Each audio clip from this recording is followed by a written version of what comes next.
ಭಾಗದಲ್ಲಿ ಮೀನಾ ತನ್ನ ಸೊಸೆ ಕೇಳೋ ವಿಚಿತ್ರ ಪ್ರಶ್ನೆಗಳಿಗೆ ಉತ್ತರ ಕೊಡೋಕ್ಕಾಗದೆ ಸುಚಿತ್ರನ ತಾಯಿನ ಕರೆಸಿರ್ತಾಳೆ. ಅವಳಾದ್ರೂ ಬುದ್ಧಿ ಹೇಳಿದ್ರೆ ಸರಿ ಆಗ್ತಾಳೇನೋ ಅಂತ. ಆದರೆ ತಾಯಿಗೆ ಈ ವಿಷಯ ಮೊದಲೇ ಗೊತ್ತಿರುತ್ತೆ. ಸುಚಿತ್ರ ಕೇಳೋ ವಿಚಿತ್ರ ಪ್ರಶ್ನೆಗಳು ಇವಳಿಗಿರೋ ರೋಗ ಅದು ಮೊದಲಿಂದನೂ ಇತ್ತು, ಇವಾಗ ಬಂದಿರೋದಲ್ಲ ಅನ್ನೋದು ಮೀನನಿಗೆ ಅವಾಗ ಗೊತ್ತಾಗುತ್ತೆ. ಮೀನಾ ತನ್ನ ಸೊಸೆನ ಹೇಗಾದರೂ ಸರಿ ಮಾಡಬೇಕು ಅಂದ್ಕೊಂಡು ಸುಚಿತ್ರನ ಡಾಕ್ಟರ್ ಹತ್ರ ಕರ್ಕೊಂಡು ಬಂದಿರ್ತಾಳೆ. ಏನು ಮೇಡಮ್, ನಿಮ್ಮ ಸೊಸೆಗೆ ಏನಾಗಿದೆ? ಯಾಕೆ ಕರ್ಕೊಂಡು ಬಂದಿದ್ದೀರಾ? ನೋಡೋಕೆ ಆರೋಗ್ಯದಲ್ಲಿ ಎಲ್ಲ ಚೆನ್ನಾಗೇ ಇದ್ದಾರೆ ಅನ್ನಿಸ್ತಾ ಇದೆ, ಏನೂ ಪ್ರಾಬ್ಲಮ್ ಇಲ್ಲ ಅನ್ನಿಸ್ತಾ ಇದೆ. ಏನು ಪ್ರಾಬ್ಲಮ್? ಅಯ್ಯೋ, ನಾನೇನು ಹೇಳೋದು, ಇವಾಗ ಇವಳು ಕೇಳೋ ಪ್ರಶ್ನೆಗಳಿಗೆ ನಿಮಗೆ ಅರ್ಥ ಆಗುತ್ತೆ ಡಾಕ್ಟ್ರೆ. ಏನಮ್ಮ, ಏನಾಯ್ತು? ಏನೂ ಮಾತಾಡ್ತಾನೆ ಇಲ್ಲ ನೀವು? ಅಯ್ಯೋ, ಅತ್ತೆ ಮಾತಾಡ್ತಿದ್ರೆ ಬಿಡಿ ಡಾಕ್ಟ್ರೆ, ನಾನು ಮಾತಾಡ್ತೀನಲ್ಲ. ಡಾಕ್ಟ್ರೆ, ಏನು ಗೊತ್ತಾ, ನೀವಿಷ್ಟೆಲ್ಲ ಓದಿ ಡಾಕ್ಟರ್ ಆಗಿದ್ದೀರಲ್ಲ, ಯಾಕೆ? ಅದೇನು ಅಂದರೆ, ನಾವು ನಿಮ್ಮಂಥವ್ರಿಗೆಲ್ಲ ಏನಾದರೂ ಆರೋಗ್ಯ ತೊಂದರೆ ಆದರೆ ಸರಿ ಮಾಡಬೇಕಲ್ಲ, ಅದಕ್ಕೆ ಇಷ್ಟು ಓದಿ ಡಾಕ್ಟರ್ ಆಗಿದ್ದು. ಹಾಂ, ಶುರು ಮಾಡಿದ್ಲು. ಇನ್ನು ಡಾಕ್ಟರ್ ಎಷ್ಟೊತ್ತಿಗೆ ಹೋಗ್ದು ನಮ್ಮಿಬ್ರು ಹೊರಗೆ ಕಳಿಸ್ತಾರೋ ನನಗೆ ಗೊತ್ತಿಲ್ಲ. ಓ ಹೌದಾ ಡಾಕ್ಟರ್, ಹಾಗಾದರೆ ನಮಗೇನೋ ನೀವು ಮೆಡಿಸಿನ್ ಕೊಡ್ತೀರಾ? ನಿಮ್ಮ ಹೆಂಡತಿ ಮಕ್ಕಳಿಗೆ ಏನಾದರೂ ಪ್ರಾಬ್ಲಮ್ ಆದರೆ ಅವಾಗ ಯಾರು ಕೊಡ್ತಾರೆ? ಒಳ್ಳೆ ಕ್ವಶನ್ ಕೇಳಿದೆ. ನನ್ನ ಹೆಂಡತಿ ಮಕ್ಕಳಿಗೆ ಏನಾದರೂ ಆದರೆ ನಾನೇ ಮೆಡಿಸಿನ್ ಕೊಡ್ತೀನಮ್ಮ. ಓ ಹೌದಾ, ಹಾಗಾದರೆ ನಿಮ್ಗೇನಾದರೂ ರೋಗ ಬಂದರೆ ಏನು ಮಾಡ್ತೀರಾ ಡಾಕ್ಟರ್? ಅವಾಗ ಯಾರು ನಿಮಗೆ ಮೆಡಿಸಿನ್ ಕೊಡ್ತಾರೆ? ನಮಗೇನಾದ್ರು ರೋಗ ಬಂದರೆ ನಾವೇ ಮೆಡಿಸಿನ್ ತಗೋತೀವಿ, ನಮಗೆಲ್ಲ ಗೊತ್ತಿರುತ್ತಲ್ಲಮ್ಮ. ಅಯ್ಯೋ, ಇದೇನು ಡಾಕ್ಟ್ರೆ ಹೀಗೆ ಹೇಳ್ತಿದ್ದೀರಾ? ನೀವು ಅದು ಹೇಗೆ ತಗೊಳ್ತೀರಾ? ನೀವು ನಮಗೇನಾದರೂ ರೋಗ ಬಂದರೆ ಮಾತ್ರ ತಾನೇ ನೋಡೋದು. ಅಯ್ಯೋಯ್ಯೋ, ಹಾಗೇನಿಲ್ಲಮ್ಮ. ನಮಗೇನಾದರೂ ಹೆಲ್ತ್ ಇಶ್ಯೂಸ್ ಇದ್ದರೆ ನಾವೇ ಮೆಡಿಸಿನ್ ತಗೋತೀವಿ. ಯಾಕೆ ಹೇಳು, ನಾವೆಲ್ಲ ಡಾಕ್ಟರ್ಸ್ ಅಲ್ವಾ, ಹಾಗಾಗಿ ನಮಗೆಲ್ಲ ಗೊತ್ತಿರುತ್ತೆ. ಅದು ಹೆಂಗೆ ಡಾಕ್ಟರ್? ಅವಾಗ ತಾನೇ ನೀವೇ ಹೇಳಿದ್ರಿ ನಾವು ಬೇರೆಯವ್ರಿಗೆ ರೋಗ ಬಂದರೆ ಸರಿ ಮಾಡ್ತೀವಿ ಅಂತ. ಅಯ್ಯೋ ಹೌದಮ್ಮ, ನಾವು ಬೇರೆಯವ್ರನ್ನೂ ನೋಡ್ತೀವಿ, ಹಾಗೆ ನಮಗೇನಾದರೂ ರೋಗ ಬಂದರೆ ನಮ್ಮನ್ನು ನಾವು ನೋಡಿಕೊಂಡು ಮೆಡಿಸಿನ್ ತಗೋತೀವಿ. ಅಯ್ಯೋ ದೇವ್ರೇ, ಏನಾಗಿದೆಯಾ ನಿನಗೆ? ಸ್ವಲ್ಪ ಹೊತ್ತು ಸುಮ್ಮನೆ ಕುತ್ಕೊಳ್ಳಿ ಅಲ್ಲಿ. ಇರಿ ಅತ್ತೆ, ನೀವೇ ಕೇಳಿಸ್ಕೊಂಡ್ರಲ್ವಾ ಡಾಕ್ಟರ್ ಹೇಗೆ ಸುಳ್ಳು ಹೇಳ್ತಿದ್ದಾರೆ ಅಂತ. ಅವಾಗ ತಾನೇ ನಾನು ಬೇರೆಯವ್ರನ್ನ ನೋಡ್ತೀನಿ ಅಂತ ಹೇಳಿದ್ದಾರೆ, ಇವಾಗ ನೋಡಿದರೆ ನನಗೇನಾದರೂ ರೋಗ ಬಂದರೆ ನಾನೇ ನೋಡ್ಕೋತೀನಿ ಅಂತ ಹೇಳ್ತಿದ್ದಾರೆ. ಹೀಗೆ ನನಗೇನು ರೋಗ ಇಲ್ದಿದ್ರು ಏನೋ ರೋಗ ಇದೆ ಇವಳಿಗೆ ಅಂತ ಹೇಳಿಬಿಟ್ರೆ ಏನು ಮಾಡೋದು? ಅತ್ತೆ ನಡೀರಿ ಹೋಗೋಣ ಮೊದಲು ಇಲ್ಲಿಂದ, ಈ ಡಾಕ್ಟರ್ ಸರಿ ಇಲ್ಲ ಅತ್ತೆ.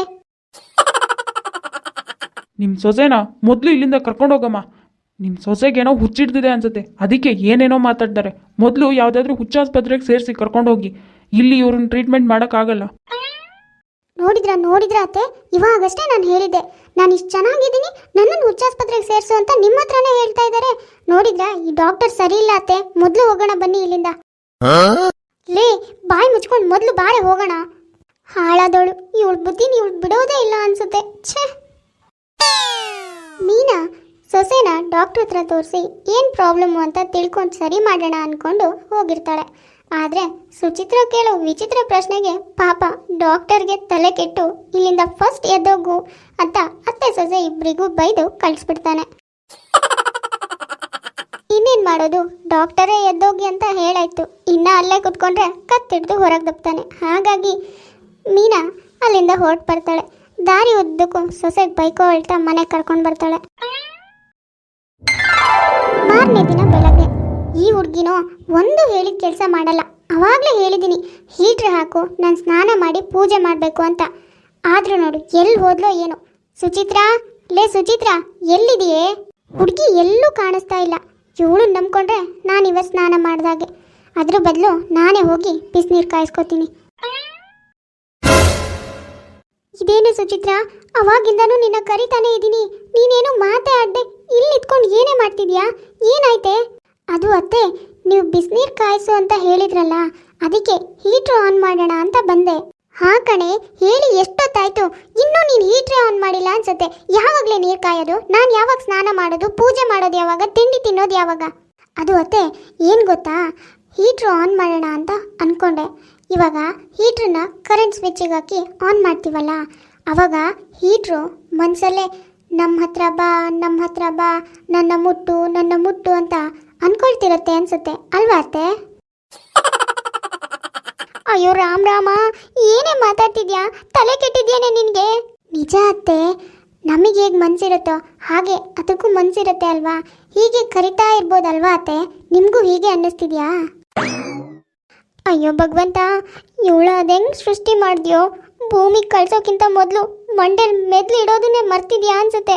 ಅದಕ್ಕೆ ಹೀಗೆ ವಿಚಿತ್ರವಾದ ಪ್ರಶ್ನೆ ಕೇಳಿ ಕೇಳಿ ನನ್ನ ನೆಮ್ಮದಿನೇ ಹಾಳು ಮಾಡ್ತಿದ್ದಾಳೆ. ಲೇ ನೋಡು ಸುಚಿತ್ರ, ಇಲ್ಲಿಂದ ನೀನು ಮೊದಲು ಹೋದ್ರೆ ಸರಿ, ಇಲ್ಲ ಅಂದರೆ ಇಲ್ಲೇ ಏನಾದರೂ ತಗೊಂಡು ನಿನ್ನ ತಲೆ ಮೇಲೆ ತಾಕ್ಬಿಡ್ತೀನಿ. ಅಯ್ಯಯ್ಯೋ, ಏನೋ ತಲೆಯಲ್ಲಿ ಯೋಚನೆ ಬಂತು, ಅದಕ್ಕೆ ಕೇಳಿದೆ. ಅದಕ್ಕೆ ಅತ್ತೆ ಇಷ್ಟೆಲ್ಲ ಕೋಪ ಮಾಡ್ಕೋಬೇಕಾ? ಸರಿ ಸರಿ ಹೋಗಲಿ, ಇನ್ನು ಸ್ವಲ್ಪ ಹೊತ್ತಿಗೆ ಅತ್ತೆ ಮತ್ತೆ ಕೂಲಾಗ್ತಾರೆ. ಅವಾಗ ಮತ್ತೆ ಇದೇ ಪ್ರಶ್ನೆ ಕೇಳೋಣ, ಅವಾಗಾದರೂ ಆನ್ಸರ್ ಸಿಗ್ಬೋದು. ಛೇ ಹಾಳಾದವಳು, ಅದೇನು ಅಂತ ನಮ್ಮ ಮನೆ ಸೊಸೆ ಆಗಿ ಬಂದ್ಲೋ ಏನೋ. ಅದು ನಾನು ಅವಳ ಹತ್ರ ತಗ್ಲಾಕೊಂಡಿದ್ದೀನಿ. ಬಿಸಿ ತುಪ್ಪ ಬಾಯಲ್ಲಿ ಇಟ್ಕೊಂಡಂಗೆ ಆಗಿದೆ. ಉಗುಳಿದ್ರೆ ವೇಸ್ಟ್ ಆಗುತ್ತೆ, ಹಾಗಂತ ನುಂಗೋಕೆ ಹೋದ್ರೆ ಗಂಟ್ಲು ಸುಡುತ್ತೆ. ಈ ಸುಚಿತ್ರ ಸುಮ್ಮನೆ ಇರ್ತಾನೆ ಇರಲ್ಲ. ಇವಳ ತಲೆಯಲ್ಲಿ ಏನಾದರೂ ಒಂದು ಬೇಡದೇ ಇರೋ ವಿಚಿತ್ರ ಪ್ರಶ್ನೆ ಬರ್ತಾನೆ ಇರುತ್ತೆ. ಅದು ಬೇರೆ ಇವಳ ಪ್ರಶ್ನೆ ಎಲ್ಲಿ ಹೇಗೆ ಕೇಳಬೇಕು ಅಂತ ಏನಿಲ್ಲ. ಯಾರೇ ಇದ್ದರೂ ಇವಳಿಗೆ ಏನು ತಲೆಯಲ್ಲಿ ಬರುತ್ತೋ ಅದನ್ನೇ ಕೇಳ್ತಿರ್ತಾಳೆ. ಕೆಲವು ಪ್ರಶ್ನೆಗಂತೂ ಕಾಮನ್ ಆಗಿರ್ತಾ ಇದ್ದು, ಆದರೆ ಇನ್ನು ಕೆಲವು ಪ್ರಶ್ನೆಗಳಿಗೆ ಅರ್ಥನೇ ಇರ್ತಾ ಇರಲ್ಲ.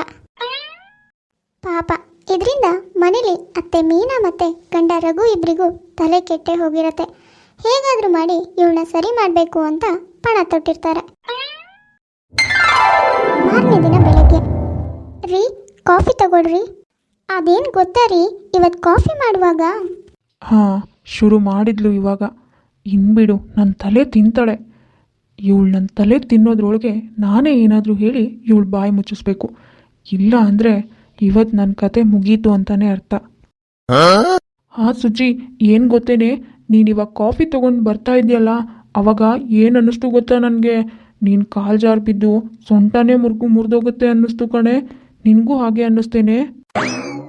ಹಾಂ, ಏನು ಹಾಗನ್ನಿಸ್ತಾ ನಿಮಗೆ? ಅಯ್ಯಯ್ಯೋ, ನನ್ನ ಸೊಂಟ. ಇಷ್ಟು ದಿನ ನನಗೆ ಮಾತ್ರ ಹೀಗೆ ಅನ್ನಿಸ್ತಾ ಇತ್ತು, ಆದರೆ ಇವರೇನು ಹೀಗೆ ಹೇಳ್ತಿದ್ದಾರೆ ಇವಾಗ?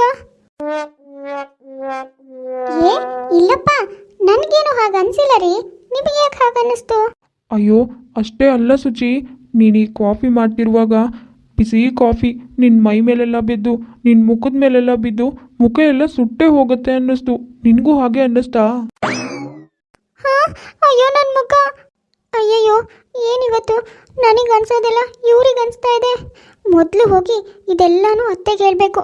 ಹಾಂ, ಅದೇ ಸರಿ.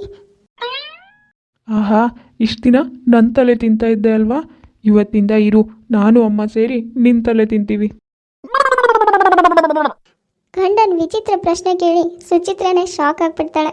ಎಲ್ಲನೂ ಅತ್ತೆ ಹತ್ರ ಹೇಳಿ ಅವ್ರ ತಲೆನ ಸ್ವಲ್ಪ ಕೆಡ್ಸೋಣ ಅಂತ ಅತ್ತೆ ಹತ್ರ ಬರ್ತಾಳೆ. ಸುಚಿ, ನೀನೇ ಬಂದ್ಯಾ? ನಾನೇ ಬರಬೇಕು ಅಂದ್ಕೊಂಡಿದ್ದೆ ಕಣೆ. ಓ ಹೌದಾ, ಯಾಕತ್ತೆ? ಏನು ವಿಷಯ, ಏನು ಹೇಳಿ. ಅದೇನು ಗೊತ್ತೇನೆ ಸುಚಿತ್ರ, ನೀನು ಖಾರ ಮಿಕ್ಸಿ ಹಾಕುವಾಗ ಮಿಕ್ಸಿ ಒಳಗೆ ಕೈ ಹಾಕಿ ನಿನ್ನ ಕೈ ಬೆರಳೆಲ್ಲ ಕಟ್ಟಾಗಿ ಮಿಕ್ಸಿ ಒಳಗೆ ರುಬ್ಬಿ ಚಟ್ನಿ ಥರ ಆಗತ್ತೆ ಅಂತ ಬೆಳಗ್ಗೆಯಿಂದನೂ ಅನ್ನಿಸ್ತಾ ಇದೆ ಕಣೆ. ನಿನಗೂ ಹೀಗೇನಾದರೂ ಅನ್ನಿಸ್ತಿದೆಯೇನೆ? ಯಾವುದಕ್ಕೂ ನೀನು ಸ್ವಲ್ಪ ಹುಷಾರು ಕಣೆ. ಹೌದು, ನಿನಗೂ ಹೀಗೆ ಅನ್ನಿಸ್ತಿರತ್ತೇನೆ? ಯಾಕೆ ಕೇಳಿದೆ ಅಂದರೆ ಯಾವಾಗಲೂ ನಿನಗೆ ಹೀಗೆಲ್ಲ ಅನ್ನಿಸ್ತಾ ಇರುತ್ತಲ್ಲೇ, ಅದಕ್ಕೆ ಕೇಳಿದೆ. ಇವತ್ತು ಹಾಗೆ ಅನ್ನಿಸ್ತಾ ನಿನಗೆ? ಅಯ್ಯೋ ದೇವ್ರೇ, ಹಾಂ, ಅತ್ತೆ ಏನು ಹೀಗೆ ಹೇಳ್ತಿದ್ದಾರೆ? ಅಯ್ಯೋ ನನ್ನ ಬೆರಳು ಮುದ್ದಾಗಿದ್ದು. ಸುಚಿ, ನೀನು ಇಲ್ಲಿದೆಯಾ? ನಿನ್ಗೆ ಏನಾಯ್ತು ಅಂತ ನಾನು ಹೆದರಿಬಿಟ್ಟೆ. ಅವಾಗಿಂದ ಹುಡುಕ್ತಾ ಇದ್ದೀನಿ ಎಲ್ಲಿ ಹೋದ್ಯೋ ಅಂತ. ಯಾಕ್ರಿ, ಇವಾಗ ಏನಾಯ್ತು? ಯಾಕೆ ನನ್ನ ಹುಡ್ಕೊಂಡು ಬಂದ್ರಿ ನೀವು? ಸುಚಿ, ಏನು ಗೊತ್ತಾ, ನೀನು ಹೊರಗಡೆ ಅಂಗಳ ಗುಡಿಸ್ತಾ ಇರುವಾಗ ತೆಂಗಿನ ಮರದ ಮೇಲಿಂದ ತೆಂಗಿನಕಾಯಿ ತಲೆ ಮೇಲೆ ಬಿದ್ದು ತಲೆ ಒಡೆದೋಗುತ್ತೆ, ಮೈ ತುಂಬ ರಕ್ತ ಆಗುತ್ತೆ ಅಂತ ಅವಾಗಿಂದ ಅನ್ನಿಸ್ತಾ ಇದೆ ಕಣೆ ನನಗೆ. ಅಯ್ಯಯ್ಯೋ ರಾಮ, ಇಷ್ಟು ದಿನ ನನಗೆ ಮಾತ್ರ ಹೀಗೆಲ್ಲ ಅನ್ನಿಸ್ತಾ ಇತ್ತು, ಆದರೆ ಇವಾಗೇನಿದು ಅತ್ತೆಗೂ ಹೀಗೆ ಅನ್ನಿಸ್ತಾ ಇದೆ. ಇವಾಗ ನೋಡಿದ್ರೆ ರಘು ಕೂಡ ಹೀಗೆ ವಿಚಿತ್ರವಾಗಿ ಕೇಳ್ತಿದ್ದಾರೆ.